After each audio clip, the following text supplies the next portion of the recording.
नमस्ते। अक्सर ये होता है 10वीं या 12वीं के बाद एक बड़ा सवाल सामने आ जाता है, अब आगे क्या करें। मतलब इतने सारे रास्ते दिखते हैं, सलाहें भी इतनी मिलती हैं कि कंफ्यूज होना तो खैर बिल्कुल स्वाभाविक है। आज हमारे पास ना जानकारी का एक पूरा खजाना है।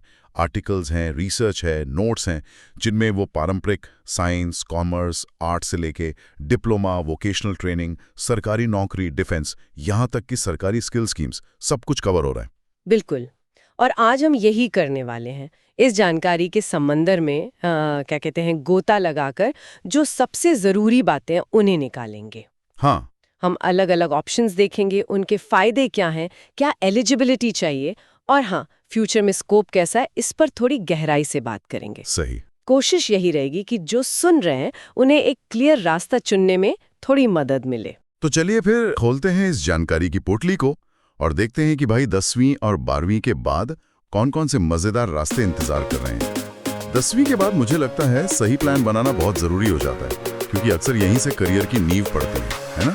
हाँ बिल्कुल, ये एक अहम पड़ाव है। हमारे पास जो जानकारी है वो भी यही कहती है। और सबसे पहला सवाल तो मन में वही आता है, साइंस लें, कॉमर्स लें या फिर आर्ट्स। ये तीन मुख्य धाराएं तो हैं ही। हाँ, ये ट्रेडिशनल तीन रास्ते तो हैं ही। साइंस में आमतौर पर वो लोग जाते हैं जिन्हें इंजीनियरिंग, मेडिकल या टेक्नोलॉजी में इंटरेस्ट है।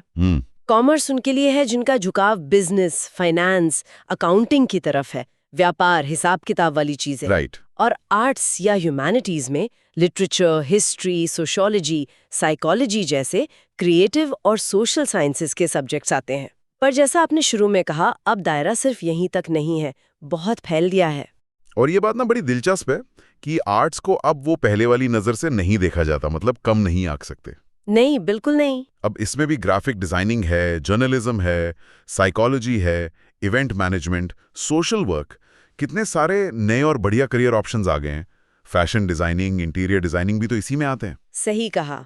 और इससे भी ज्यादा जो ध्यान देने वाली बात आजकल उभर रही है, वो है डिप्लोमा और वोकेशनल कोर्सेज का बढ़ता हुआ ट्रेंड। हाँ, ये डिप्लोमा वाला पॉइंट जरूरी है। हाँ, कई स्रोत यही दिखा रहे हैं।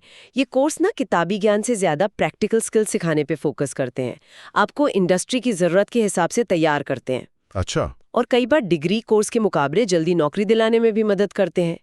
एक आम धारणा है कि डिप्लोमा शायद एकेडमिक्स में उतने अच्छे नहीं है, उनके लिए है। हाँ, ऐसा सोचते हैं लोग। पर अब ऐसा नहीं है।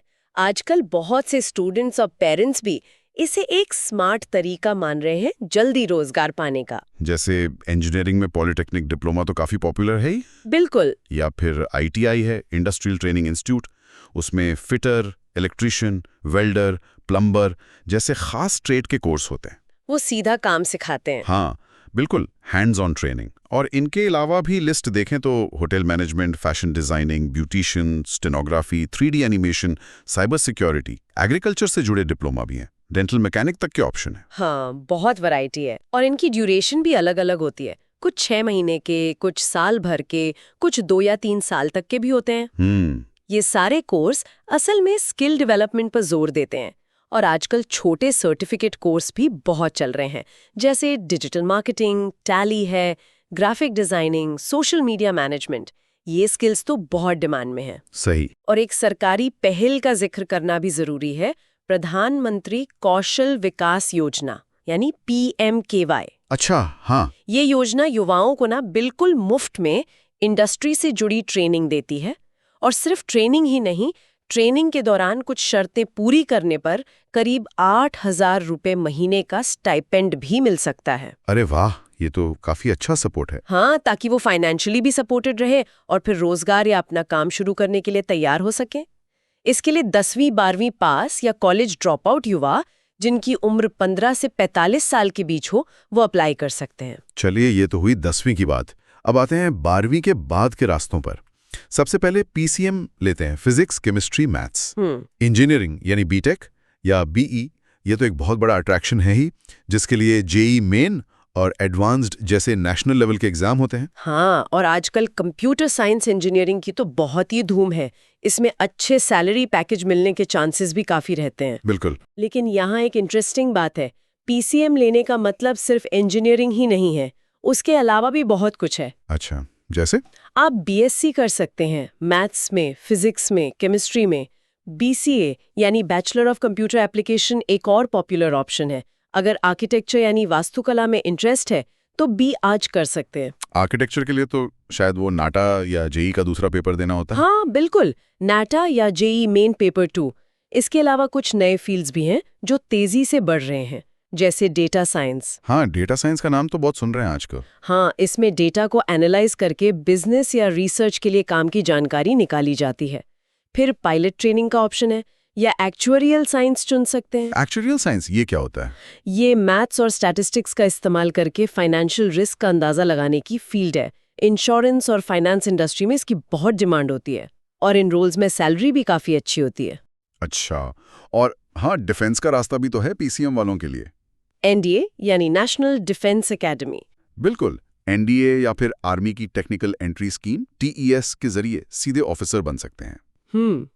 अब आते हैं PCB पर, फिजिक्स, केमिस्ट्री, बायोलॉजी। हाँ, डॉक्टर बनने वालों की स्ट्रीम। हाँ, डॉक्टर बनने का सपना है तो MBBS या दांतों के डॉक्टर के लिए BDS, ये तो मेन ऑप्शंस हैं ही। इनके लिए नीट का एग्जाम क्लियर करना होता है। राइट। लेकिन अगर इनमें एडमिशन नहीं मिलता या मान लीजिए इंटरेस्ट कहीं और है तो भी बहुत अच्छे रास्ते हैं, जैसे BSc नर्सिंग है, बायोटेक्नोलॉजी है जिसमें बायोलॉजी और टेक्नोलॉजी मिलती है। बायोटेक। हाँ, फिर जूलॉजी यानी जंतु विज्ञान, बॉटनी यानी वनस्पति विज्ञान में BSc कर सकते हैं। B फार्मा यानी फार्मेसी करके आप दवाइयों के फील्ड में जा सकते हैं। फार्मेसी भी काफी डिमांड में है। बहुत। और फिर एक पूरा बड़ा एरिया है अलाइड हेल्थ साइंसेस का। अच्छा, इसमें क्या क्या आता है? इसमें फिजियोथेरेपी है, ऑप्टोमेट्री है यानी आंखों की जांच वाला काम, रेडियोलॉजी है जिसमें एक्सरे, CT स्कैन वगैरह आते हैं, ऑपरेशन थिएटर टेक्नोलॉजी है, ECG टेक्निक्स, डायलिसिस टेक्निक्स, बहुत सारे स्पेशलाइज्ड कोर्स हैं इसमें। ओके, मतलब मेडिकल फील्ड में डॉक्टर के अलावा भी बहुत सारे ऑप्शंस हैं। हाँ, बहुत सारे। और कुछ स्टूडेंट्स PCMB यानी चारों सब्जेक्ट लेते हैं, फिजिक्स, केमिस्ट्री, मैथ्स, बायोलॉजी। जी। उनके लिए क्या खास है? हाँ, उनके लिए भी कुछ यूनिक ऑप्शंस खुलते हैं, जैसे वो BSc डेयरी टेक्नोलॉजी कर सकते हैं, BTech एग्रीकल्चर इंजीनियरिंग में जा सकते हैं, या BSc बायोटेक्नोलॉजी भी कर सकते हैं। ये ऐसे फील्ड्स हैं जहां बायोलॉजी और टेक्नोलॉजी या इंजीनियरिंग क्या कहते हैं आपस में मिलती हैं। इंटरडिसिप्लिनरी। बिल्कुल। डिफेंस की बात हमने PCM के साथ की थी, लेकिन ग्रेजुएशन के बाद भी तो रास्ते हैं ना? हाँ, बिल्कुल है। 12वीं के बाद NDA या TS के अलावा अगर आपने ग्रेजुएशन कर ली है किसी भी स्ट्रीम से, तो आप CDS यानी कंबाइंड डिफेंस सर्विसेज एग्जाम दे सकते हैं, या एयरफोर्स के लिए AFCAT यानी एयरफोर्स कॉमन एडमिशन टेस्ट दे सकते हैं। इनसे भी आप अफसर बन सकते हैं। ओके। और अफसर रैंक के अलावा अगर देखें तो 12वीं के बाद सैनिक यानी जनरल ड्यूटी के तौर पर, या फिर आजकल जो अग्निवीर योजना चल रही है उसके तहत भर्ती रैलियों से भी आर्मी, नेवी या एयरफोर्स ज्वाइन की जा सकती है। अच्छा यार, इतने सारे विकल्प हैं, मतलब किसी का भी सिर घूम जाए। तो सवाल ये है कि चुने कैसे? इतने रास्तों में से अपने लिए सही रास्ता पकड़े कैसे? हाँ, ये सबसे बड़ा सवाल है। और लगभग सारे ही स्रोत, चाहे वो कोई भी लेख हो या प्लेटफॉर्म, एक बात पर सहमत है, सबसे पहले खुद को समझना जरूरी है। Self assessment. बिल्कुल।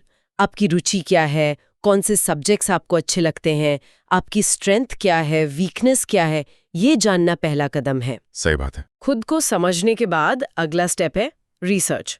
जिस कोर्स या फील्ड में थोड़ी भी रुचि लग रही है उसके बारे में पता करें, गहराई से जाने कि उसमें पढ़ाया क्या जाता है, आगे जॉब के मौके कैसे हैं, काम किस तरह का करना पड़ता है, सैलरी वगैरह क्या उम्मीद कर सकते हैं।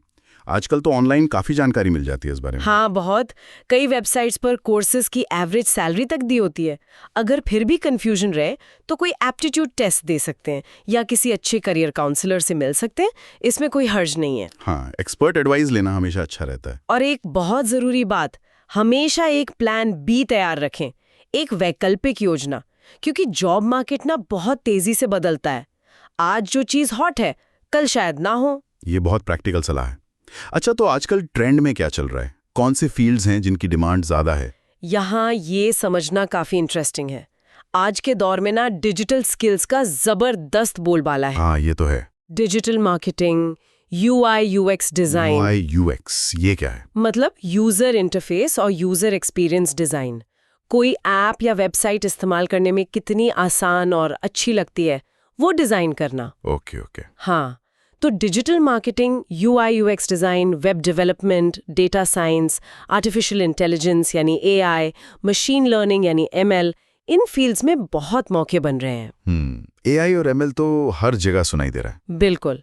साथ ही बायोटेक्नोलॉजी, साइबर सिक्योरिटी यानी इंटरनेट और कंप्यूटर सिस्टम्स की सुरक्षा, आर्किटेक्चर जैसे फील्ड्स भी लगातार आगे बढ़ रहे हैं। ऑनलाइन सर्टिफिकेट कोर्स की वैल्यू भी बड़ी है अगर वो किसी अच्छी जगह से किए गए हों। और सरकारी नौकरियों का क्या? उनका क्रेज तो हमेशा रहता है इंडिया में। हाँ, वो आकर्षण तो बिल्कुल बरकरार है। SSC यानी staff selection commission, defence, railway, इन सरकारी नौकरियों का जिक्र तो हर जगह मिलता है। और अगर आप हायर एजुकेशन में जाना चाहते हैं तो ग्रेजुएशन के बाद MTech, MBA या PhD करके किसी खास फील्ड में स्पेशलाइजेशन करने का रास्ता तो हमेशा खुला ही है। तो कुल मिलाकर देखें तो आज 10वीं या 12वीं के बाद करियर के इतने अलग अलग रास्ते खुल गए हैं जितने शायद पहले कभी थे ही नहीं। सही बात है। पारंपरिक डिग्रियां हैं जैसे BTech, MBBS, BCom, BA, उनकी अपनी जगह है, वो महत्वपूर्ण है। लेकिन उनके साथ साथ अब स्किल बेस्ड डिप्लोमा और सर्टिफिकेट कोर्सेज का महत्व भी बहुत बढ़ गया है। बिल्कुल। चाहे वो इंजीनियरिंग का डिप्लोमा हो, ITI का कोई ट्रेड कोर्स हो, होटल मैनेजमेंट हो या डिजिटल मार्केटिंग का सर्टिफिकेट। सबसे जरूरी बात शायद यही है कि आप चुने वही जिसमें आपकी सच में दिलचस्पी हो, जिसके बारे में आप और जानना चाहें और जिसके लिए आप मेहनत करने को तैयार हों। एकदम सही। तो इस सब का निचोड़ क्या निकलता है? निचोड़ यही है कि भाई अपने सामने जो भी विकल्प हैं उन्हें जानें, अपनी ताकत और रुचि को पहचानें, अच्छी तरह रिसर्च करें और फिर पूरे कॉन्फिडेंस के साथ अपना फैसला लें। और जाते जाते मैं एक सवाल या कहिए एक विचार छोड़कर जाना चाहूंगी सबके सोचने के लिए। हाँ, बताइए। जिस तेजी से टेक्नोलॉजी बदल रही है, AI और ऑटोमेशन जैसी चीजें हमारी जिंदगी और काम के तरीकों में आ रही हैं, तो क्या हमें करियर चुनने का जो हमारा पारंपरिक तरीका है उस पे भी दोबारा सोचने की जरूरत है? मतलब क्या सिर्फ आज की जो पॉपुलर जॉब्स हैं उनको देखकर फैसला करना काफी है, या फिर हमें उन बेसिक स्किल्स पर ज्यादा ध्यान देना चाहिए जो हमें भविष्य में किसी भी तरह के बदलाव का सामना करने के लिए तैयार करें? जैसे कि कौन सी स्किल्स? सॉल्विंग की स्किल, क्रिटिकल थिंकिंग यानी सही गलत की परख करने की क्षमता, creativity, communication skills, digital literacy, कौन सी स्किल्स हैं जो असल में फ्यूचर प्रूफ है और हम इन्हें सीख कैसे सकते हैं बेहतर तरीके से? ये सोचने वाली बात है। हाँ, इस पर विचार करना शायद आज पहले से कहीं ज्यादा जरूरी हो गया है।